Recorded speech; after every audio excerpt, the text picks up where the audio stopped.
Yes friends, तो आज हम बात करेंगे डायरेक्ट सेलिंग नेटवर्क मार्केटिंग में बहुत ही ज़रूरी है फाइनेंशियल लिटरेसी। तो पैसा तो हम बहुत कमाते हैं और यहाँ पे बहुत पैसा आता है। डायरेक्ट सेलिंग नेटवर्क मार्केटिंग में लोगों के पास में पैसा बहुत आता है, लेकिन उन पैसों को सही से मैनेज करना। अगर आज हम 100 रुपए को नहीं संभाल पा रहे हैं तो आगे जाके 5 लाख 10 लाख आएंगे तो उनको भी नहीं संभाल पाएंगे। और किस तरीके से मैनेज करना है, शुरुआती में इनिशियल लेवल पे लोगों को बहुत प्रॉब्लम आती है। और प्रॉब्लम ये आती है कि हर महीने यहाँ पे 10,000 रुपये 5,000 रुपये सामान लेना पड़ता है। नहीं दोस्तों, ऐसा नहीं है।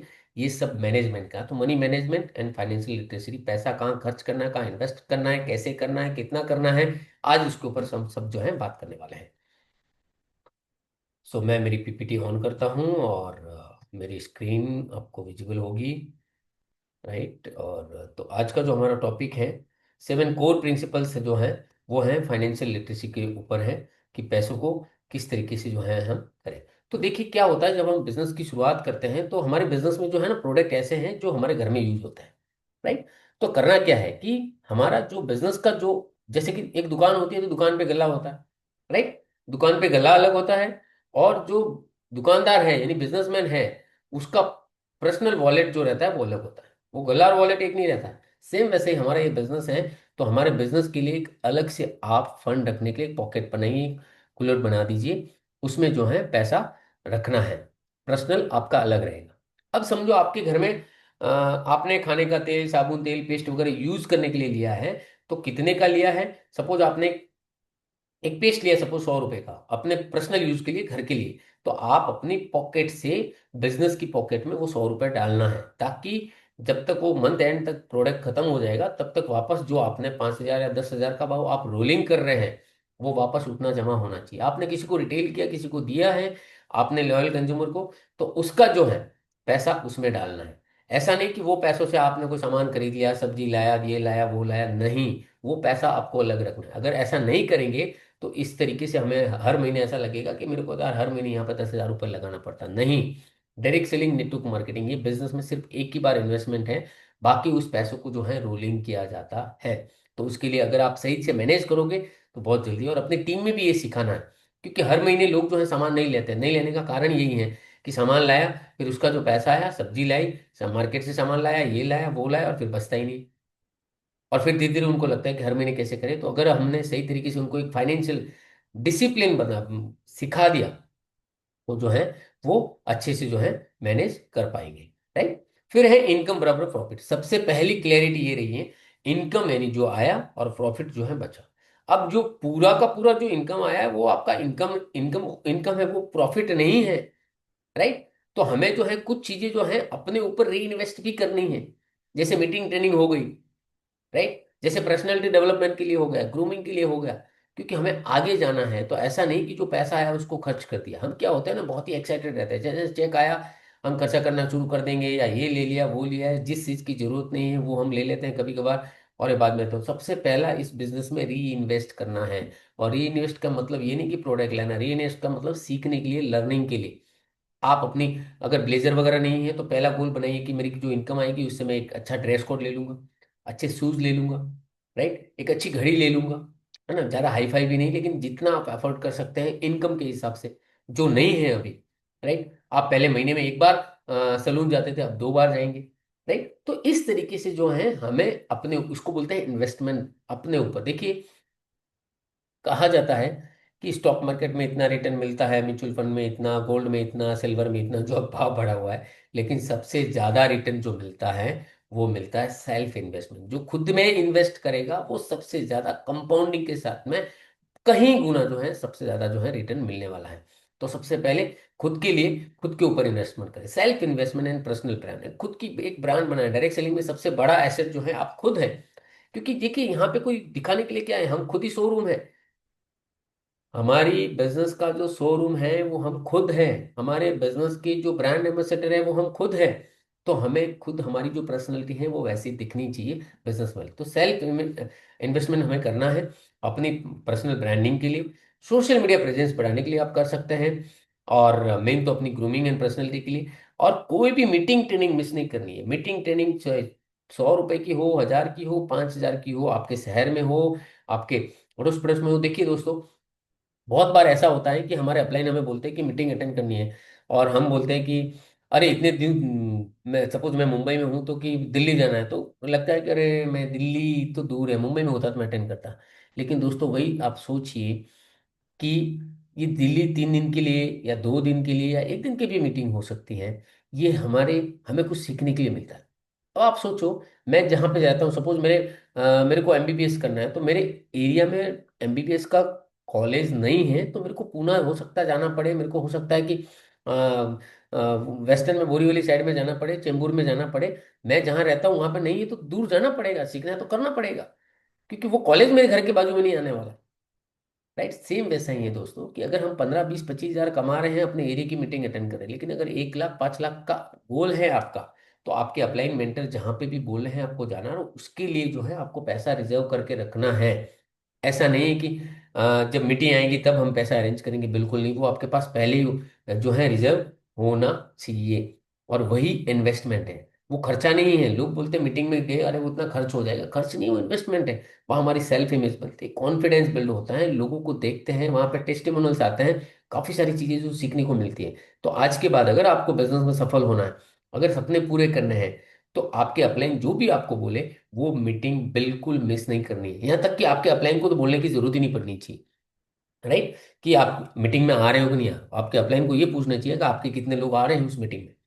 क्योंकि आपको पहले तो वो कोर लीडर बनना है, कि मैं ये बिजनेस ना मेरे अपलाइन का है ना मेरी कंपनी का, ये बिजनेस मेरा खुद का है, इस बिजनेस का जो ऑनर है वो मैं खुद हूँ। तो उस तरह से हमें डील करना है। जैसे एक दुकानदार होता है, वो बार बार ये एक्सक्यूज नहीं बनाता कि मेरे पास अभी पैसा नहीं है तो मैं सामान नहीं भरूंगा या स्टॉक नहीं लाऊंगा, ये नहीं करूंगा।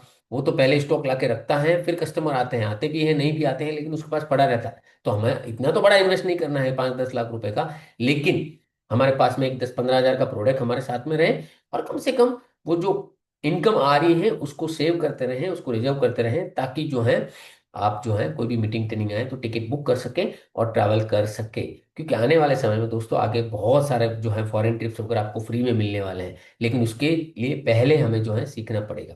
जो चीज़ हम देंगे वो मिलेगा। अगर आपने को पैसा कमाना है तो पैसा लगाना है, अगर हमें टाइम कमाना है तो टाइम इसमें लगाना है।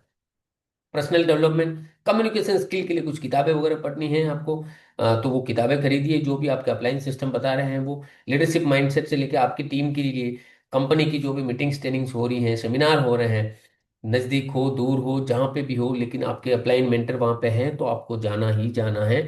और हमने ये फील किया है कि जब मैंने शुरू किया था और हमारे साथ में कुछ लोग थे, और वो नहीं आए थे कि अगली बार आएंगे, और अगली अगली बार तक वो टिके भी नहीं बिजनेस में। राइट, तो ये बिल्कुल गलती ना करें। पैसा नहीं है तो इतने दूर से जुगाड़ करें, जैसा हम बच्चों के लिए स्कूल के लिए करते हैं। राइट, वैसा ही इसको सीरियस मान के जो है कर, learning exposure, workshop, seminar and इसके ऊपर जो है अपने को इन्वेस्ट करना है। सीखने के लिए लर्निंग हमारी बढ़ानी है, क्योंकि जब तक हमारी स्किल डेवलप नहीं होगी तब तक नहीं होगा। फिर है सर्वाइवल इमरजेंसी फंड। पहले खर्चा नहीं करना है, पहले हमें सर्वाइवल, एक इमरजेंसी फंड, यानी कभी कोई इमरजेंसी आ गई तो हमारे घर में कम से कम 6 महीने का, क्योंकि हम जिस बिजनेस में हैं दोस्तों, वो बिजनेस बिजनेस है, नौकरी नहीं है, फिक्स इनकम नहीं है, ऊपर भी जाएगा नीचे भी आएगा, धंधा है। तो कम से कम 6 महीने का फंड जो है, यानी कि 6 महीना हमारा घर बिना कोई डिस्टर्बेंस जैसा चल रहा है वैसा ही चलता रहे, उतना पैसा एक सेफ इमरजेंसी फंड के लिए हमें रखना है। दूसरा, बिजनेस तब ग्रो करता है जब घर फाइनेंशियली सेफ हो। हम टेंशन फ्री रहेंगे कि भाई 6 महीने का पैसा पड़ा हुआ है, कभी भी कोई भी ऊपर नीचे हुआ तो भी जो है नहीं होएगा, है ना। तो ईएमआई, अच्छा दूसरी चीज, तुरंत जो है ये आपके अपलाइन की काउंसलिंग, कि आपको कार कब लेनी है, बाइक कब लेनी है, आप कोई महंगे महंगे फोन ले रहे हैं, लैपटॉप ले रहे हैं, गैजेट्स ले रहे हैं, तो ये आपकी इनकम कितनी है, और ये आपके अपलाइन जिनकी इनकम 50 हजार 1 लाख रुपए है, या आपके जो मेंटर हैं उनकी सलाह से, मतलब आपको बिजनेस की इनकम कहाँ आप खर्च कर रहे हैं, कहाँ इन्वेस्ट कर रहे हैं, मैं चाहूंगा आप अपने अपलाइन के गाइडेंस में करें। वो आपको सही गाइड करेंगे। ठीक है, कि आपकी लेवल, आपका बिजनेस वॉल्यूम, या आपकी टीम का साइज क्या है, आपका स्ट्रक्चर कैसा है, और आपका जो है कितना जो है सॉलिड स्ट्रक्चर, उस हिसाब से जो है आपको बताएंगे कि कब आपको बाइक लेनी है, कब कार लेनी है, कब घर लेना है, या कब कितना इन्वेस्ट करना है, ये आपके अपलाइन जो है बताएंगे। ठीक है, डेली एक्सपेंसेस जो है, जो आपके घर का, जो मैंने पहले ही बता दिया है कि अपना इमरजेंसी फंड रखे, और हर महीने जो है घर के लिए इतना खर्चा, तो उतने खर्चे के लिए जो इनकम लगे, इन तो अब इससे क्या होएगा ना कि बिजनेस ऊपर नीचे होएगा, इनकम फ्लैक्चुएट होएगी, तो आपको जो है अपने को टेंशन नहीं होगा। इसको बोलते हैं सर्वाइवल मोड। तो पहले हमें जो है उसमें जाना है। फिर है सिक्योरिटी लेयर, यानी कि हम हमारे परिवार में हैं, तो ये तो बताने वाली बात नहीं है, लेकिन फिर भी मैं बता रहा हूँ कि कम से कम हम जितना जल्दी हो सके हमें जो है हमारा खुद का term plan, pure term plan, और एक मेडिक्लेम जो है परिवार का पूरा रखे, क्योंकि हर समय पैसा नहीं रहता है, और आज की डेट में जो बीमारियां आती हैं, अचानक कुछ भी हो सकता है, हम बाहर बहुत घूमते हैं, ये सारी चीजें होती हैं। तो जो है हमारा मेडिक्लेम एंड टर्म प्लान तो उससे सिक्योर है। नहीं तो हमने जितना पैसा जमा किया है उतना हो सकता है कि 5 दिन हॉस्पिटल में भी खर्च हो जाए। हमारे साथ में हुआ है ऐसा।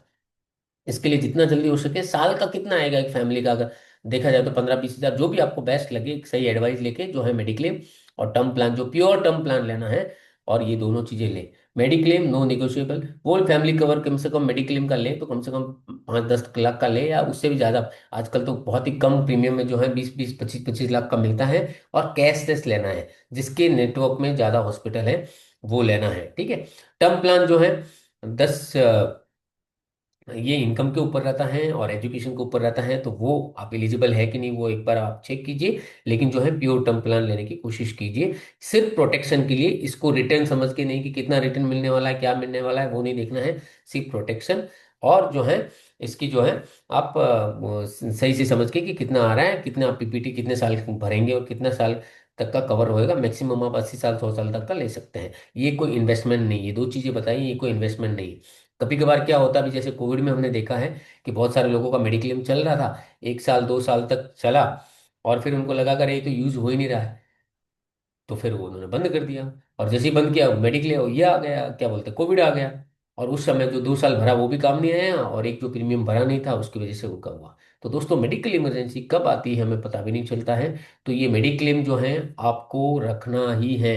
हम कब रात, आधी रात को भी गए, अगर आपके पास मेडिक्लेम है, आपको 1 रुपये भी देने की जरूरत नहीं है, आपने अपना कार्ड दिखाया या पॉलिसी नंबर दिए, कैशलेस पूरा ट्रीटमेंट होगा, आप टेंशन फ्री रहेंगे। और बेस्ट ऑफ द बेस्ट, मतलब उस कैटेगरी के रूम में आपका जो है ये होएगा, आईसीयू आईसीयू कोई टेंशन नहीं रहेगी। नहीं तो एक तो हमारा फैमिली मेंबर बीमार है, और दूसरा हमें पैसों की टेंशन है, फिर हॉस्पिटल उस हिसाब से रेट के हिसाब से देख रहे हैं, तो हम हमेशा टेंशन फ्री रहेंगे।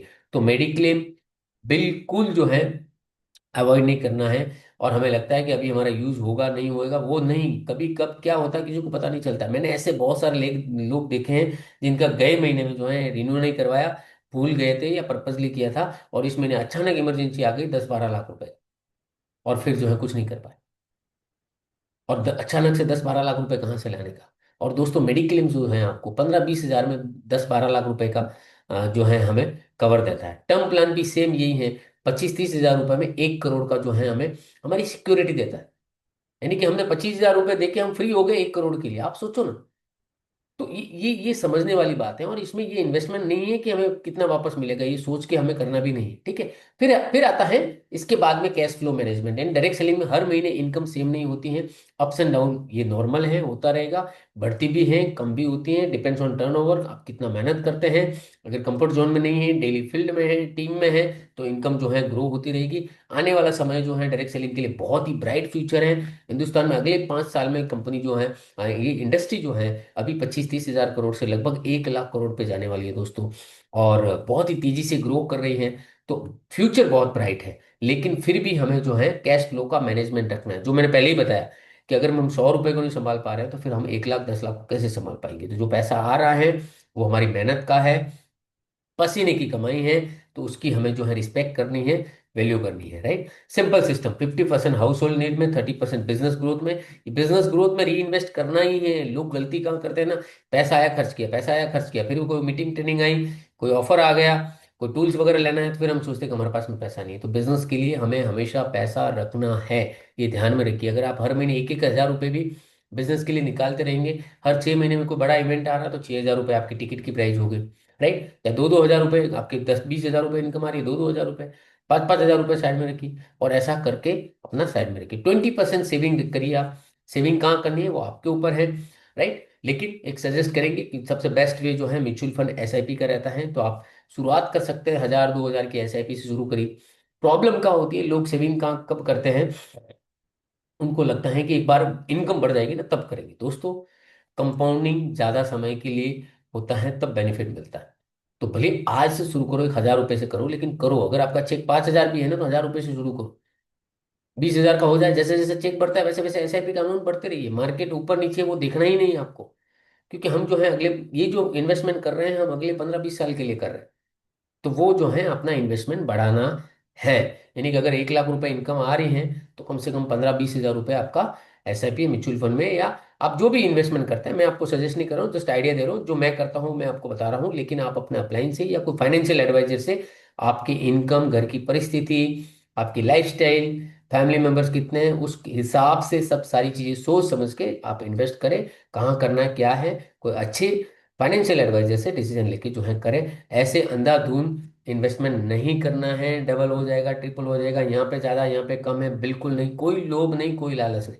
नहीं तो जितना कमाया है लालच में, वो भी सब चला जाएगा। ठीक है। तो ये चीजें हमें ध्यान रखनी है। फाइनेंशियल लिटरेसी के ऊपर हमने बात किया है, क्योंकि पैसों के लिए हमें बिजनेस में आए हैं, और पैसों को अगर हम सही से नहीं संभाला, पैसों को अगर हमने मैनेज नहीं किया, तो आज हमें भले 10,000 आ रहा है, लेकिन आगे जाके 10 लाख भी आएगा, तो भी हम परेशान ही रहने वाले हैं। और दोस्तों, जब भी फाइनेंशियल डील करें अपनी टीम के साथ में, तो हमेशा कैश एंड कैरी, यानी आप पैसों का लेन देन करें टीम के साथ में भी, तो रखें। उधारी वाला हिसाब बिल्कुल नहीं करें, वो भी एक इसी का पार्ट है। राइट। तो अपने को पैसों का लेन देन रखना है टीम के साथ में। टिकट दे रहे हैं, प्रोडक्ट दे रहे हैं, कहीं जा रहे हैं, आप शेयरिंग कर रहे हैं, खाने के लिए, लंच के लिए, जहां पे भी कर रहे हैं आप शेयर कीजिए। ऐसा ना हो कि एक जन के ऊपर है। ठीक है। तो ये चीज जो है हमें फाइनेंशियल को लेके रखनी है। और पैसों का लेन देन बिल्कुल नहीं करना है, जहां पे भी हो। प्रोडक्ट का, मीटिंग, टिकट्स, जो भी आपका लेन देन होता है, ऑलवेज कैश एंड कैरी, हमेशा रोकड़ा लेन देन सामने सामने जो है वो होना चाहिए। कोई उधारी वाला धंधा नहीं है ये। और बहुत बड़े बड़े बिजनेस जो है, लोगों का बड़ा बड़ा टीम टूट गया है, पैसों का लेन देन मिसमैनेजमेंट हुआ, और लोगों का जो है ये प्रॉब्लम हो गई। दूसरी चीज दोस्तों, जब भी आप कोई चीज खरीदे, पैसा आ रहा है आपके पास, पैसा, आप ऐसा नहीं है कि पैसा ज्यादा आ रहा है तो आप किधर उधर करें। आप अपने अपलाइन से पूछिए, क्योंकि आपके बिजनेस के बारे में वो ज्यादा जानते हैं। आपकी कितनी इनकम आ रही है, कितनी पीवी आ रही है, कितना वॉल्यूम आ रहा है, कितना बिजनेस हो रहा है, क्या स्ट्रक्चर है आपका, कितना स्ट्रांग है आपका स्ट्रक्चर, वो आपके अपलाइन को पता है। तो जब भी कोई बड़ा डिसीजन ले, जैसे कार लेनी है, घर लेना है, राइट, तो जरूर अपने अपलाइन के साथ में डिस्कस करके, प्लानिंग करके जो है ले। और दोस्तों, लोग बोलते हैं कि नेटवर्क मार्केटिंग में कार एक लाइबिलिटीज है, बट कार ये लाइबिलिटीज नहीं है, एक टूल्स है, एक इन्वेस्टमेंट है, ये अपने का बिजनेस बढ़ाएगा। तो जब भी आप कार लो, तो अपने को लगता है, लोगों का एक इमोशनल ड्रीम होता है कि नहीं, कार नहीं, मैं पहले घर लूं। तो मेरे हिसाब से आप पहले कार लीजिए, क्योंकि जो कार है वो आपके बिजनेस को बढ़ाएगा। और बिजनेस, क्योंकि यहाँ पे कार फंड मिलता है, कार बिजनेस को बढ़ाएगा भी। और कार लोगों को दिखेगी। आप अपने घर को कहीं दूसरे शहर में, अब जैसे सपोज मैं मुंबई से सूरत गया, तो मैं गाड़ी लेके जा सकता हूँ, तो लोगों को मेरी अचीवमेंट्स दिखेगी, वो कार दिखेगी। लेकिन मैं मुंबई से मेरे घर को लेके वहां पे नहीं जा सकता हूँ। नहीं, तो कार एक टूल है इस बिजनेस के लिए। कार लाइबिलिटीज नहीं है, कार से बिजनेस बढ़ता है। लेकिन वो भी कौन सी, आपकी इनकम और कार फंड कितना आ रहा है, कितनी कार फंड की, कितने कितने की कार लेने के लिए आप एलिजिबल है, कितनी ईएमआई आएगी, क्या है, ये सारी चीजें आप अपने अपलाइन के साथ में बैठ के जो है डिस्कस करके ले। लेकिन अगर आप एलिजिबल हैं, तो पहले आप कार जरूर ले, क्योंकि ये एक तरह का इन्वेस्टमेंट, या आप टूल समझिए इस बिजनेस के लिए। Right. So thank you so much. मिलते हैं नेक्स्ट ट्रेनिंग में। Thank you.